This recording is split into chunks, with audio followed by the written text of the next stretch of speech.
यानी इसके बीच के एलिमेंट कहाँ हैं, इनके बीच में कितना डिफरेंस है 14 का, यहाँ पे भी कितना है 14, तो इनके जो बीच के एलिमेंट है ना बेटा वो आ रहे हैं आपके एफ ब्लॉक में। कहाँ आ रहे हैं, एफ ब्लॉक में आ रहे हैं।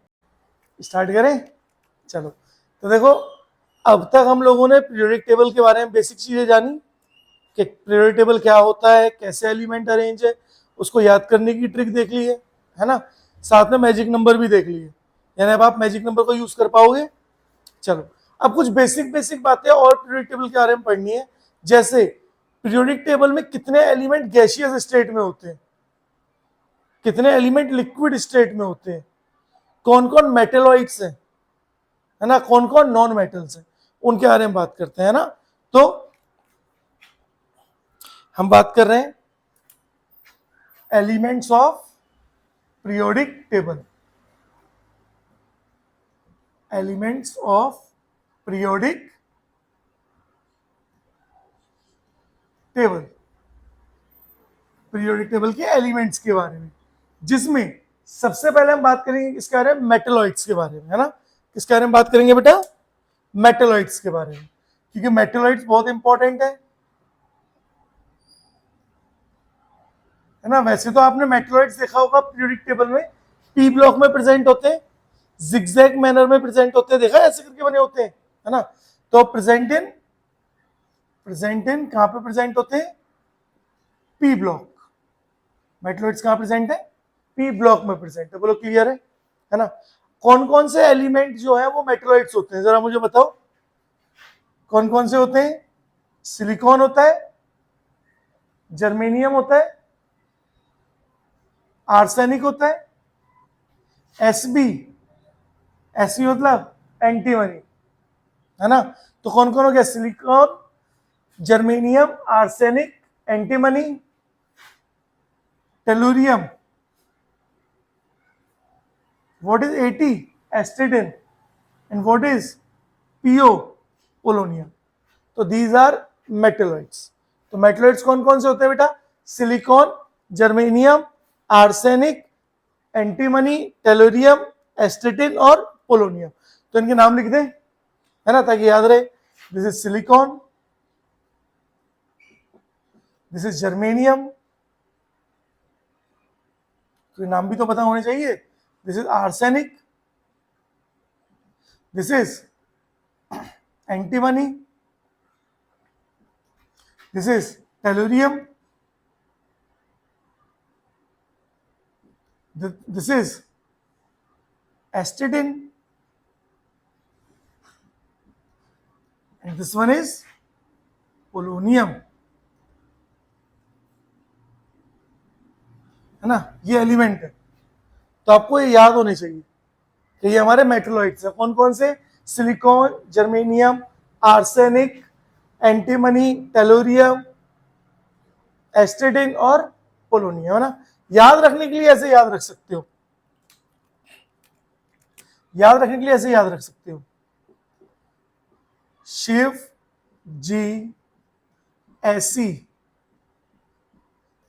है ना, ऐसी सब तेरी आरती पुकारें,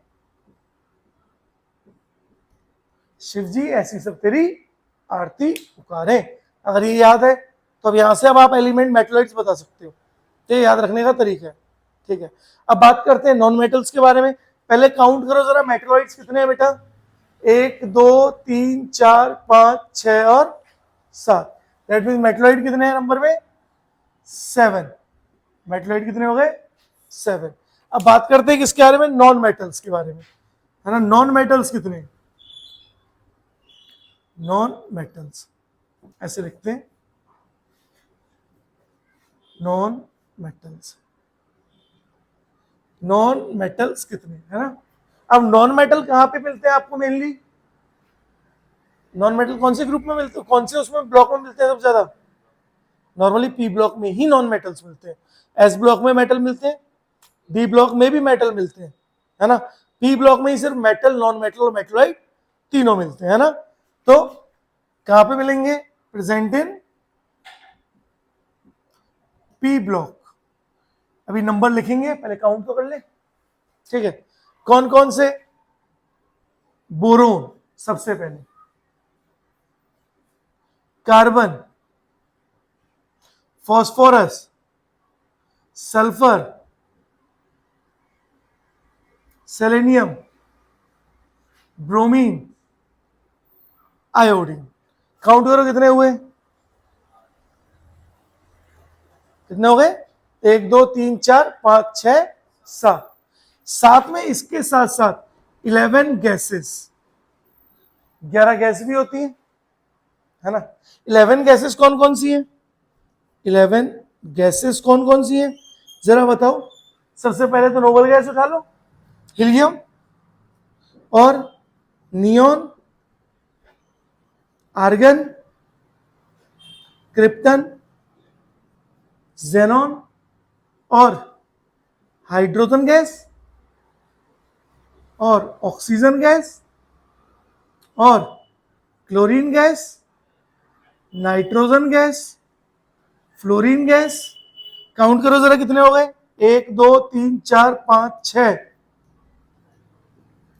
7 8 9 10। 1 2 3 4 5 6 7 8 9 10। एक और रह गई, बोलो।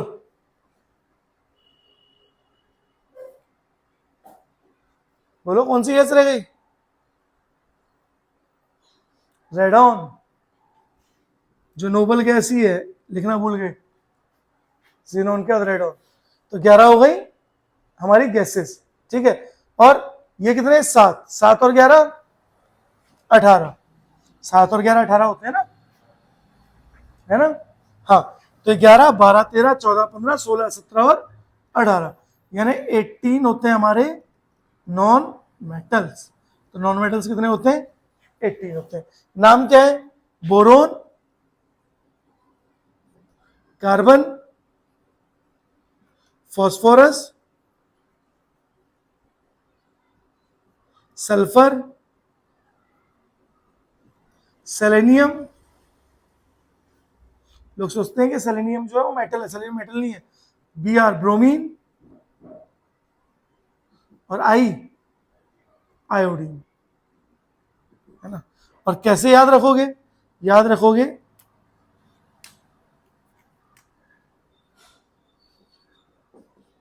बैंगन कहें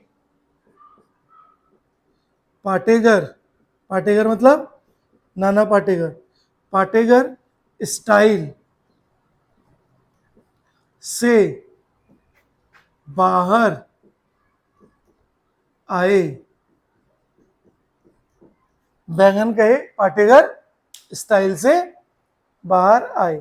तो ये क्या है बेटा? आपके नॉन मेटल्स। तो क्या आपको मेटलॉइड और नॉन मेटल पता पड़े? बोलो हाँ या ना। ठीक है, अब 2 चीजें हो गई। तीसरी चीज देखो,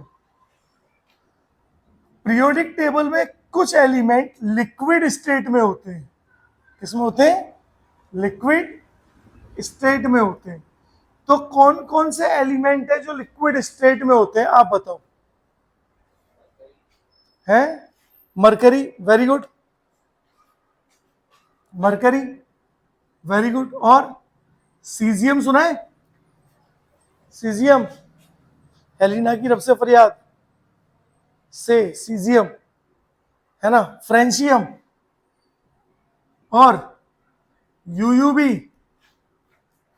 मरकरी किसमें यूज होता है? थर्मामीटर में।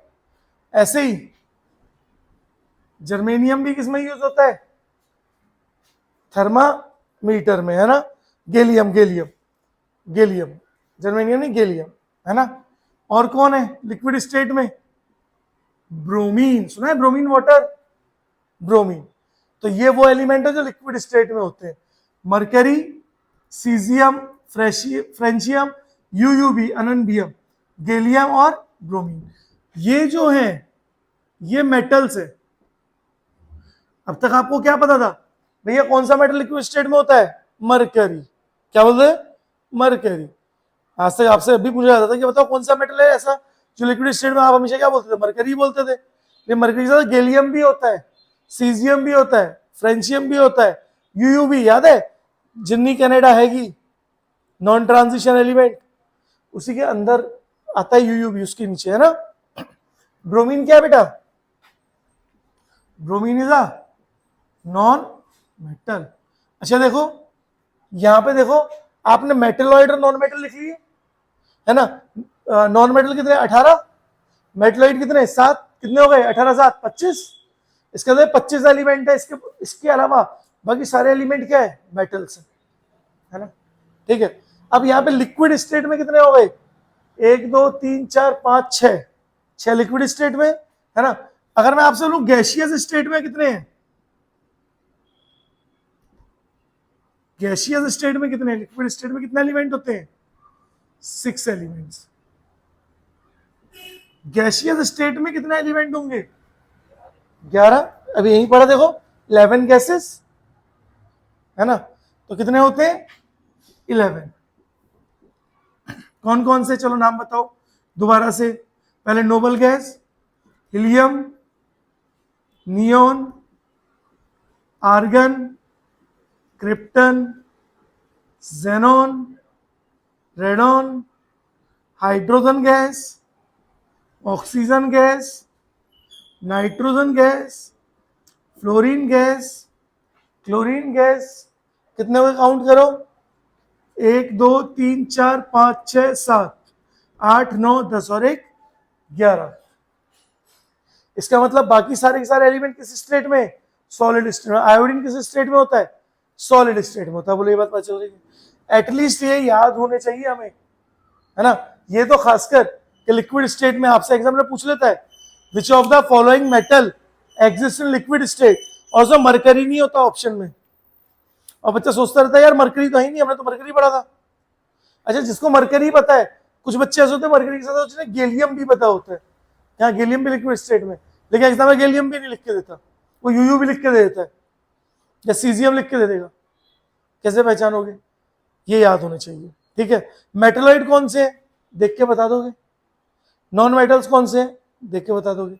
बोरोन सबसे इंपॉर्टेंट है, याद रखना, ठीक है। चलो एक बार नोट करो, देन फिर मैं आपको सिखाऊंगा कि किस तरह से एलिमेंट का एटॉमिक नंबर निकालते हैं, या किसी भी एलिमेंट का अगर एटॉमिक नंबर आपको दिया हुआ है तो आप कैसे बताओगे वो कौन से ग्रुप और कौन से पीरियड का एलिमेंट है, ठीक है। तो एक बार नोट करो जब तक इसे। चलो तो आगे बढ़ते हैं बेटा, और अब जरा कुछ चीजें और पढ़ते हैं, है ना। उसके बाद कुछ पॉइंट्स आपको लिखवाऊंगा, उसके बाद फिर आपको मैं एटॉमिक नंबर से ग्रुप और पीरियड निकालना सिखाऊंगा, है ना। पहले एक दो इंपॉर्टेंट चीजें, क्योंकि कुछ थ्योरेटिकल कॉन्सेप्ट है जो अपने को पता होने चाहिए, है ना। सबसे पहले देखो, हमने पीरियोडिक टेबल बनाया था और हमने वहां पे क्या पढ़ा था? Transition elements. याद आ रहा है? याद आ रहा है? कल के लेक्चर में ट्रांजिशन एलिमेंट पढ़े थे। तो अब क्या होते हैं ट्रांजिशन एलिमेंट्स? क्या होते हैं ट्रांजिशन एलिमेंट्स? तो सबको पता है कि डी ब्लॉक के elements in general transition elements होते हैं, ठीक है ना, except zinc, cadmium, mercury and UUB, उनको छोड़कर। अगर ट्रांजिशन एलिमेंट को डिफाइन करें तो कैसे डिफाइन करेंगे? वो एलिमेंट्स जिनके पास पार्शियली फिल्ड डी ऑर्बिटल हो, है ना, ठीक है, वो क्या होंगे? आपके ट्रांजिशन एलिमेंट्स होंगे, है ना। तो हम कैसे लिख सकते हैं? Those elements which have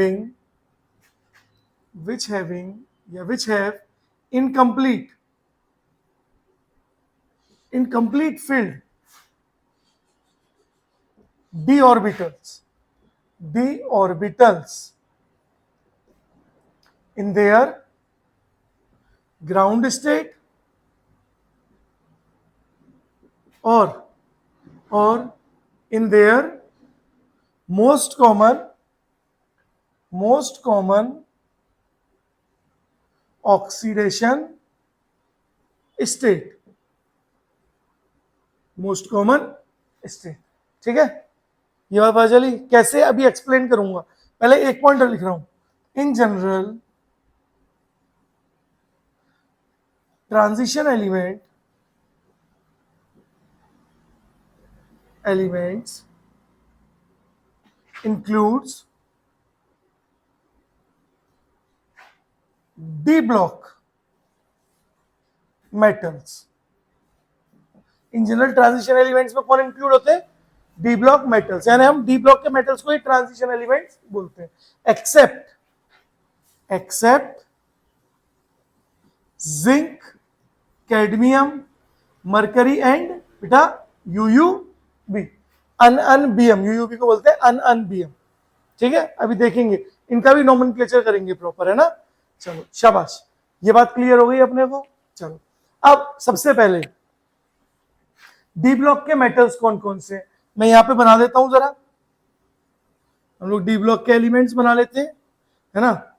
scandium, titanium, vanadium, chromium, manganese, iron, cobalt, निकल, कॉपर और जिंक। ये मैं इसलिए बना रहा हूं ताकि आप लोगों को क्लियर हो जाए, आप लोग कंफ्यूज ना हो, है ना? देखो ये डी ब्लॉक के मेटल्स है ना? ये डी ब्लॉक के मेटल्स हैं, है ना?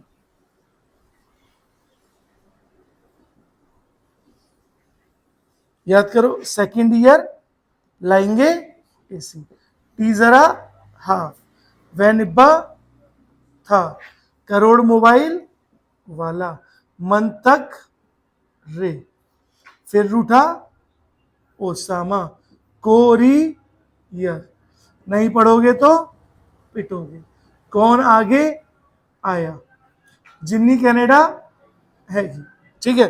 ये आपके एलिमेंट्स है ना? याद करो, ये डी ब्लॉक कौन से पीरियड से स्टार्ट होते थे? फोर्थ पीरियड से, वेरी गुड, फोर्थ, ये फिफ्थ पीरियड, ये आपका सिक्स्थ पीरियड, और ये वाला आपका बेटा सेवेंथ पीरियड, है ना? ये 7 आपके पीरियड्स है ना, यहां से स्टार्ट हो रहे थे डी ब्लॉक। अब देखो ध्यान से, ये हमने डी ब्लॉक के मेटल्स बना दिए। अब अगर हम लोग बात करें कि ट्रांजिशन मेटल के बारे में, हमने क्या बोला? ट्रांजिशन एलिमेंट कौन से एलिमेंट्स हैं? जिनके पास इनकम्प्लीटली फिल्ड डी ऑर्बिटल है, जिनके पास डी ऑर्बिटल इनकम्प्लीट फील्ड है। अब इसके लिए आपको इलेक्ट्रॉनिक कॉन्फ़िगरेशन आनी चाहिए, क्या अपने को आती है? आती है। चलो एक एग्जांपल लेते हैं, बोलो कौन सा एलिमेंट उठाऊं? मैग्नीज उठा लूं क्या? चलो मैग्नीज उठाते हैं। अगर मैग्नीज उठाएंगे तो मैग्नीज का एटॉमिक नंबर कितना? 25। कॉन्फ़िगरेशन लिखे तो 1s2, 2s2, 2p6, 3s2, 3p6, 4s2 और 3d5। देखो ये कॉन्फ़िगरेशन है, दिख रही है सबको बेटा कॉन्फ़िगरेशन? तो देखो यहां पे ध्यान से देखो, ये जो 3d है, d के पास कितने ऑर्बिटल होते हैं? 5, है ना? अब देखो d में 5 ऑर्बिटल है और पांचों के पांचों इलेक्ट्रॉन क्या हो गए? अनपेयर्ड, यानी d ऑर्बिटल क्या है? इनकम्प्लीट फील्ड है। इसका मतलब मैग्नीज क्या है? एक ट्रांजिशन एलिमेंट है, ठीक है? कॉपर देखें, copper example, copper atomic number 29। Configuration क्या होगी बेटा? 1s2, 2s2, 2p6, 3s2, 3p6, 4s1 और 3d10। ये पढ़ा हुआ है आपने कॉन्फ़िगरेशन स्ट्रक्चर ऑफ एटम में, है ना? ये कॉन्फ़िगरेशन है। अब ध्यान से देखो, यहां पे जो डी ऑर्बिटल है उसमें कितने इलेक्ट्रॉन है? 1 2 3 4 5 6 7 8 9 और 1 10 इलेक्ट्रॉन है उसमें। क्या ये कंप्लीट फील्ड है? क्या फिर कॉपर ट्रांजिशन एलिमेंट होगा? नहीं। तो कॉपर कैसा एलिमेंट है? Non transition element. लेकिन मेरी डेफिनेशन पूरी नहीं हुई। मैंने क्या बोला? Incomplete D orbital in their ground state. अब ये ग्राउंड स्टेट थी। नॉर्मल इलेक्ट्रॉनिक कॉन्फ़िगरेशन को हम क्या बोलते हैं? ग्राउंड स्टेट, जीएस मतलब ग्राउंड स्टेट। लेकिन साथ में और क्या बोला? और in their most common oxidation state. और कॉपर की मोस्ट कॉमन ऑक्सीडेशन स्टेट कितनी होती है? कॉपर के ऊपर मोस्ट कॉमनली होता है 2 पॉजिटिव चार्ज। कितना चार्ज? 2 पॉजिटिव। और अब कॉन्फ़िगरेशन क्या हो जाएगी? 1s2, 2s2, 2p6, 3s2, 3p6, 4s। पहले इलेक्ट्रॉन किस में जाता है? पहले इलेक्ट्रॉन 4s में जाता है, तो निकलेगा भी किससे? 4s से। अब 4s में तो कितने इलेक्ट्रॉन है? बस एक इलेक्ट्रॉन है, तो 4s से एक इलेक्ट्रॉन निकल गया, 4s0। अब एक इलेक्ट्रॉन कहां से निकलेगा, 3d से, और क्या हो जाएगा बेटा 3d 9, है ना। अब कितने इलेक्ट्रॉन हो गए, 2 3 4 5 6 7 8 और 1 9। क्या most common oxidation state copper two positive की जो है, कॉपर की जो है उसमें इनकम्प्लीट फील्ड d ऑर्बिटल है। That means copper is a transition element, copper एक ट्रांजिशन एलिमेंट है ना। क्वेश्चन आता है कि क्वेश्चन क्या आता है, copper has complete filled d orbital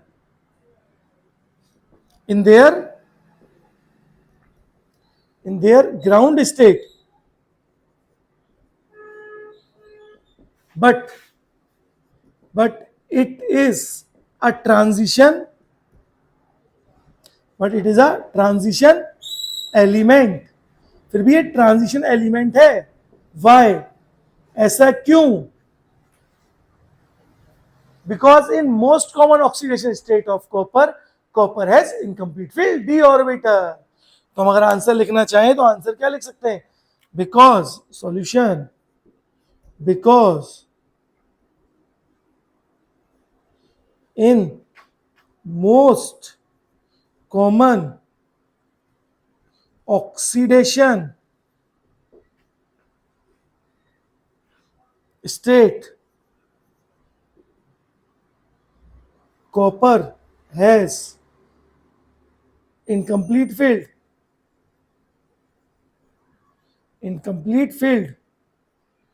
d orbital।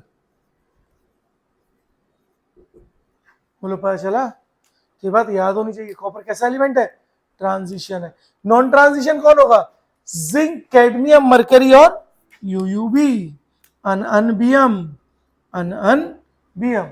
अब अगर आप जिंक वगैरह की कॉन्फ़िगरेशन लिख दो, जैसे मैं यहां लिख दूं जिंक की कॉन्फ़िगरेशन, उसके नीचे यहां पे एक एग्जांपल और ले लेते हैं जिंक। तो जिंक की कॉन्फ़िगरेशन क्या होगी बेटा, एटॉमिक नंबर 30, यानी 1s2 2s2 2p6 3s2 3p6 4s2 और 3d10। बोलो डी ऑर्बिटल कंप्लीट फील्ड है।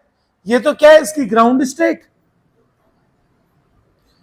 स्टेट, लेकिन sir most common oxidation state भी तो देखनी पड़ेगी। और जिंक की मोस्ट कॉमन ऑक्सीडेशन स्टेट क्या होती है, 2 पॉजिटिव। जिंक के ऊपर कितना चार्ज आता है, 2 पॉजिटिव। अगर 2 पॉजिटिव लिखा है, इसका मतलब क्या हो रहा है, 2 इलेक्ट्रॉन निकल रहे हैं, 2p6 3s2 3p6 4s2 3d8। बोलो यही होगा क्या, नहीं होगा। क्यों, पहले इलेक्ट्रॉन 4s से निकलते हैं, देन 3d से निकलते हैं। तो पहले 4s से इलेक्ट्रॉन निकालोगे, ना कि d से। आपने लिख दिया d8, इसका मतलब आपने d से इलेक्ट्रॉन निकाले, गलत है। इलेक्ट्रॉन किससे निकलेगा, पहले 4s से निकलेगा। That means 4s0 and 3d10, and this is the most common oxidation state of zinc. अब देखो जिंक अपनी मोस्ट कॉमन ऑक्सीडेशन स्टेट के अंदर भी डी ऑर्बिटल कंप्लीट फिल करके बैठा है, इसलिए zinc is a non transition element. Zinc, cadmium, mercury and UUB are non transition elements. बोलो समझ आया। तो यहां तक नोट करने के बाद फिर ये वाला पार्ट लिखने के बाद ये वाला एग्जांपल लिखना, ठीक है। चलो फिर लेंथेनॉइड कॉन्ट्रैक्शन पढ़ते रहो, बहुत इंपॉर्टेंट है, ठीक है। बनाओ एक बार बेटा। चलो तो बेटा आगे बढ़ते हैं। ये था ट्रांजिशन मेटल्स, बोलो क्लियर है। अब देखो यहीं पे एक चीज और मुझे आपको समझानी है, lanthanoid contraction and actinoid contraction. ये भाई बड़ा इंपॉर्टेंट है ना, तो ये मुझे आपको समझाना है। तो चलो ये जो मैं आपको लेंथेनॉइड कॉन्ट्रैक्शन और एक्टेनॉइड कॉन्ट्रैक्शन है, ये मैं आपको समझाऊंगा पीरियोडिक टेबल बना करके, है ना, ठीक है।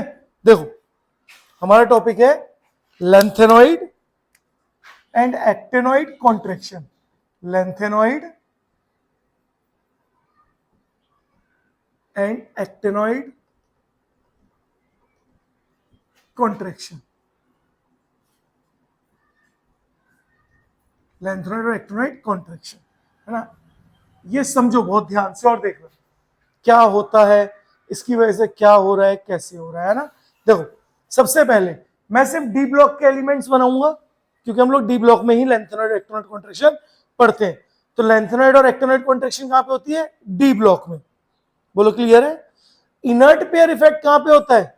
पी ब्लॉक में होता है। आएंगे उस पर भी अभी, इसके बाद उसी पे आएंगे ना, इनर्ट पेयर इफेक्ट पे, ताकि दोनों इफेक्ट एक साथ खत्म हो जाए और हमें कंफ्यूजन खत्म हो जाए हमारी, ताकि वहां से ऑक्सीडेशन नंबर भी निकल के आएगा, है ना। चलो, तो देखो हम बात कर रहे हैं किसके बारे में? डी ब्लॉक के element, scandium, titanium, vanadium, chromium, manganese, iron, अब आगे सोन, है ना, सारे नहीं लिख रहा, है ना। स्कैंडियम के नीचे सेकंड ईयर लाएंगे एसी, टी जरा हाफ, वेनिब्बा था, करोड़ मोबाइल वाला, मंतक रे, फिर रूठा ओसामा।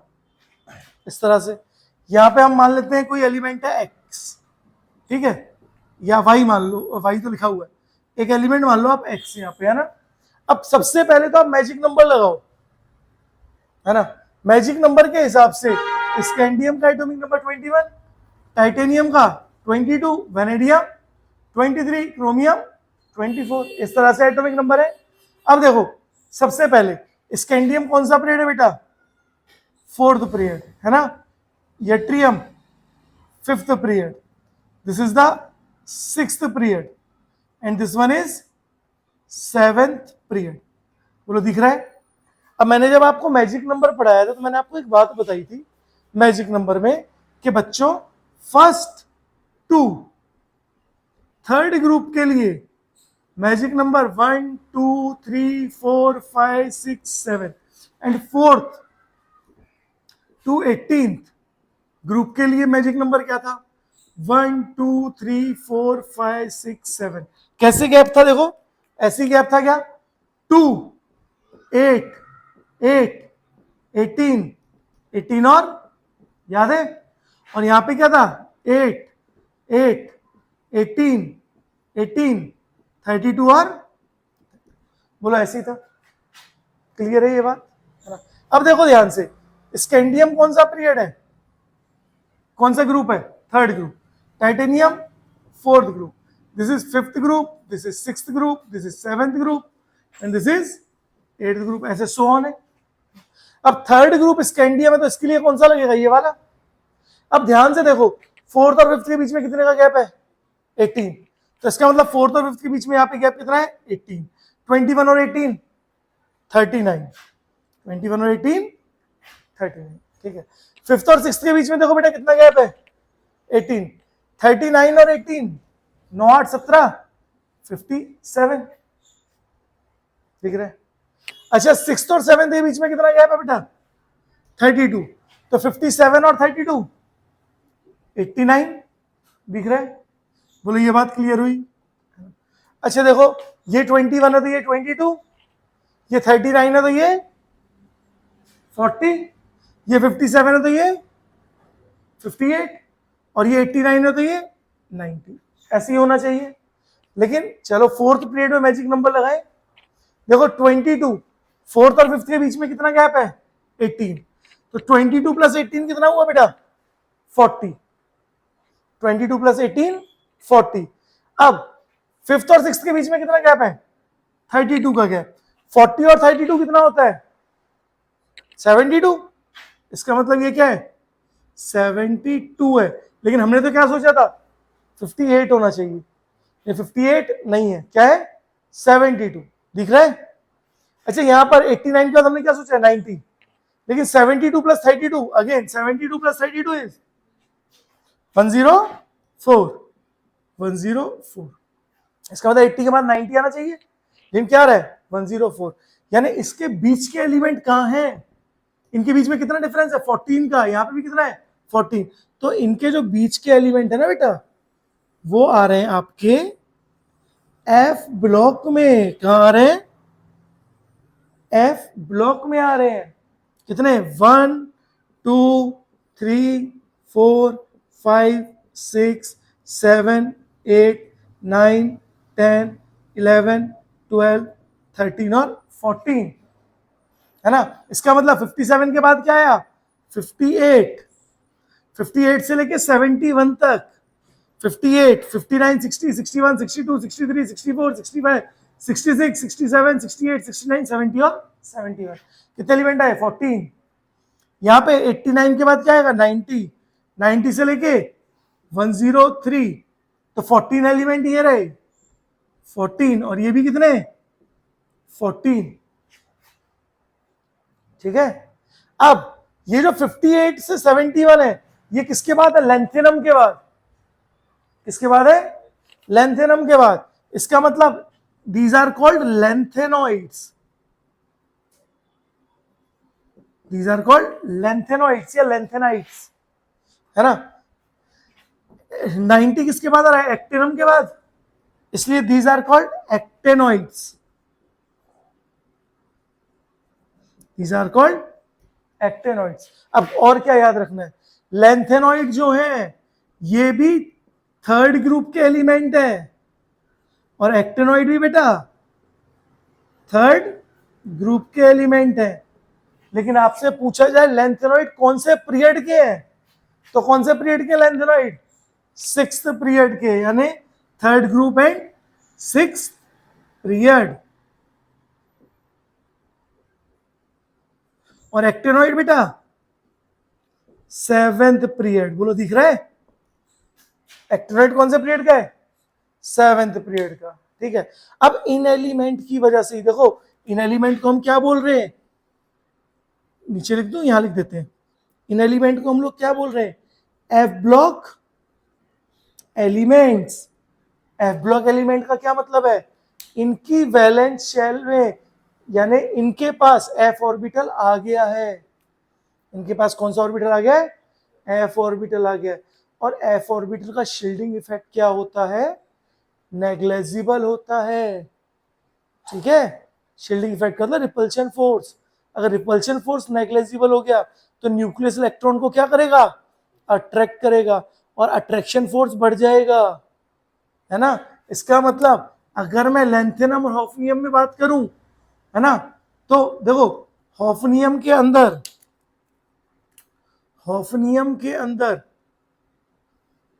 4f इलेक्ट्रॉन्स आ गए हैं।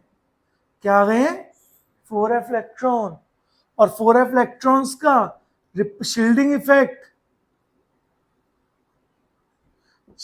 इफेक्ट जिसको आप क्या बोलते हो? Repulsion force. रिपल्शन फोर्स क्या है?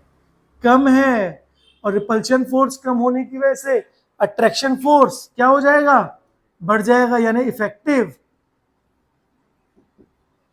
न्यूक्लियर चार्ज, जिसको आप लोग अट्रैक्शन फोर्स भी बोलते थे। अट्रैक्शन फोर्स किसके बीच का अट्रैक्शन फोर्स भाई? न्यूक्लियस और इलेक्ट्रॉन के बीच का अट्रैक्शन फोर्स क्या हो जाएगा? बढ़ जाएगा। Repulsion force decreases, shielding effect decreases, and attraction force increases. और अट्रैक्शन फोर्स अगर बढ़ गया तो साइज क्या हो जाएगा? Size decreases. और साइज कम होने का मतलब क्या होता है? कॉन्ट्रैक्ट होना। साइज कम होने का मतलब क्या है? कॉन्ट्रैक्शन होना। और कॉन्ट्रैक्शन होने के साइज छोटा हो गया। इसीलिए जर्कोनियम और हॉफनियम का साइज लगभग बराबर होता है। जर्कोनियम और हॉफनियम का साइज लगभग बराबर होता है।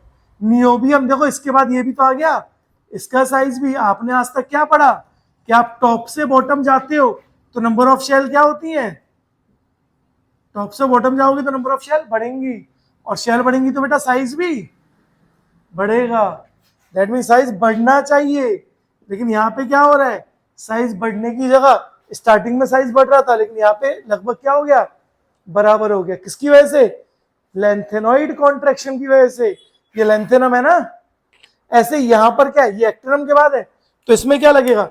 इसमें एक्टेनॉइड कॉन्ट्रैक्शन लगेगा। इसमें क्या आएगा? इसमें 5f इलेक्ट्रॉन्स आएंगे, जिसकी वजह से क्या लगेगा? एक्टेनॉइड कॉन्ट्रैक्शन लगेगा। बोलो समझ पा रहे हो बच्चों? अरे बोलो भाई, है ना? क्लियर है?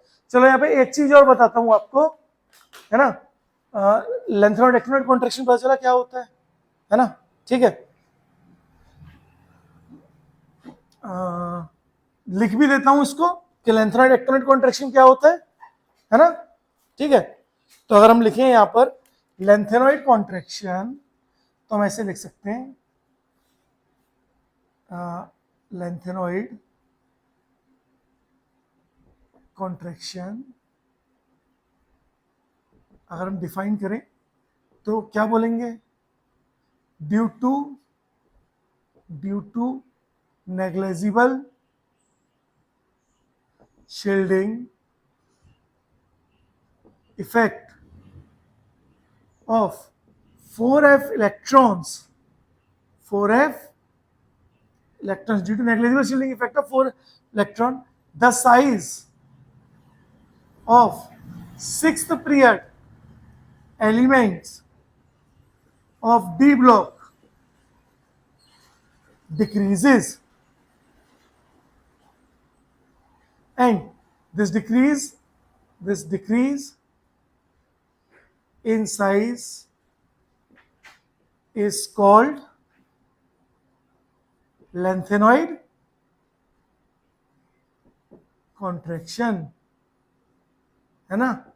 क्या बोलेंगे, due to negligible shielding effect of 4f electron the size of 6th period element of D block elements of D block decreases, और इस डिक्रीज साइज को डिक्रीज होने को क्या बोलते हैं हम लोग, लेंथेनॉइड कॉन्ट्रैक्शन। अगर एक्टिनॉइड कॉन्ट्रैक्शन की बात करेंगे तो क्या बोल देंगे, due to negligible shielding effect of 5f electrons the size of 6th period element 7th period element decreases, ठीक है। पता चला। यहां पे एक क्वेश्चन आता है यार, है ना, वो इंपॉर्टेंट है जो आपको याद रखना है। अगर मैं आपको लेंथेनॉइड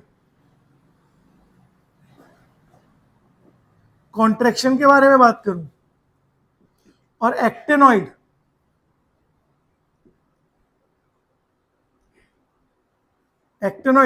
कॉन्ट्रैक्शन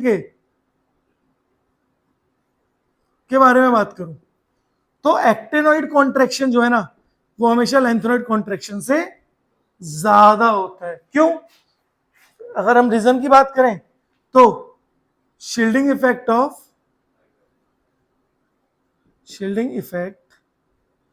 का जो ऑर्डर है वो 5f इलेक्ट्रॉन्स और 4f इलेक्ट्रॉन्स में शील्डिंग इफेक्ट 4f का ज्यादा होता है,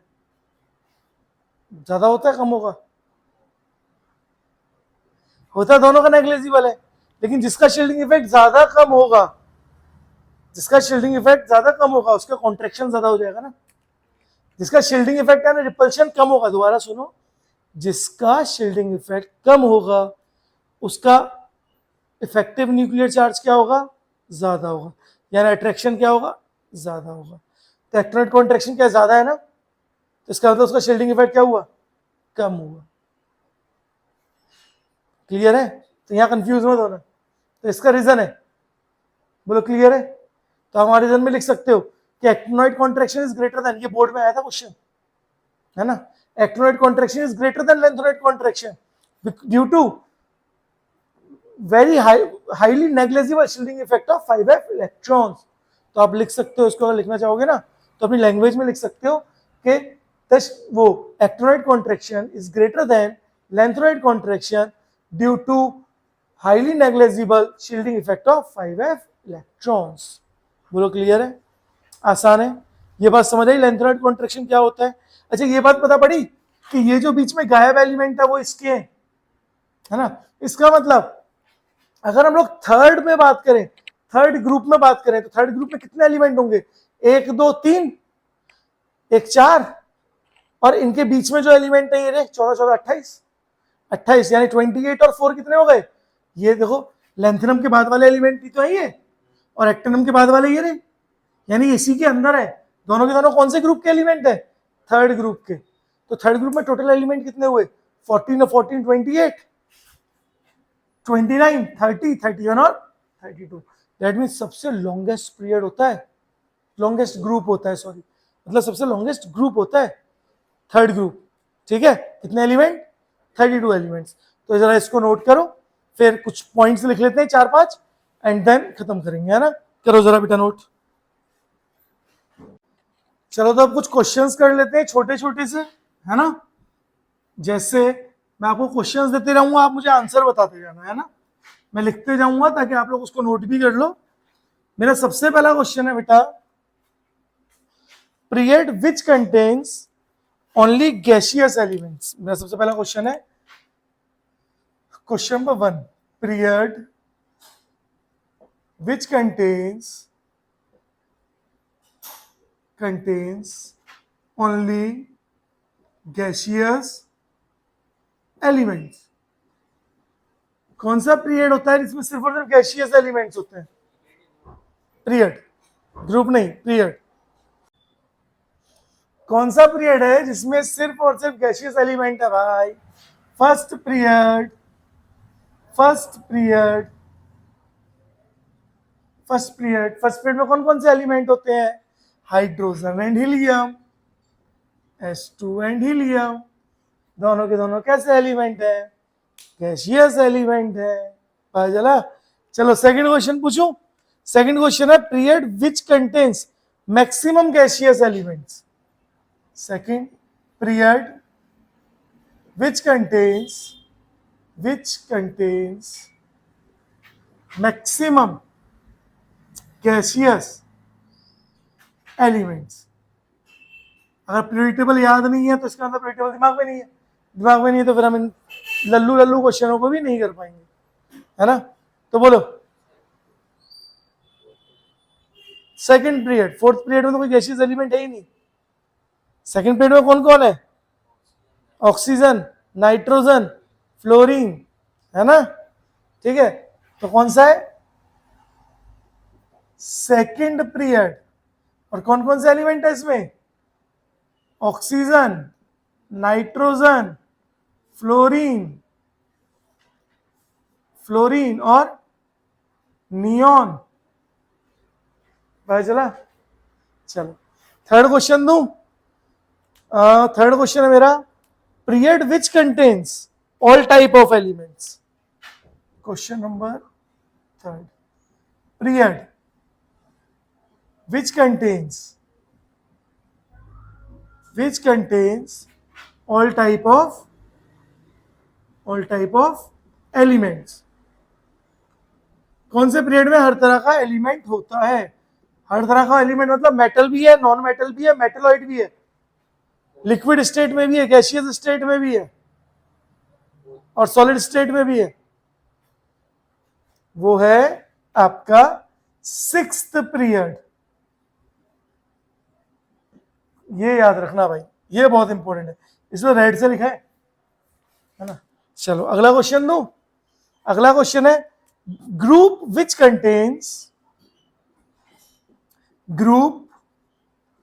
contains maximum number of elements. कौन से ग्रुप में मैक्सिमम नंबर ऑफ एलिमेंट्स होते हैं ये तो आप बता दोगे। बोलो कौन से ग्रुप में होते हैं? हाँ, थर्ड ग्रुप में। थर्ड ग्रुप, या उसी को हम लोग कई बार क्या बोलते हैं? Third B group. और कितने एलिमेंट होते हैं बेटा? 32 एलिमेंट्स होते हैं। Next question, fifth, group which contains, question number fifth, group which contains only या maximum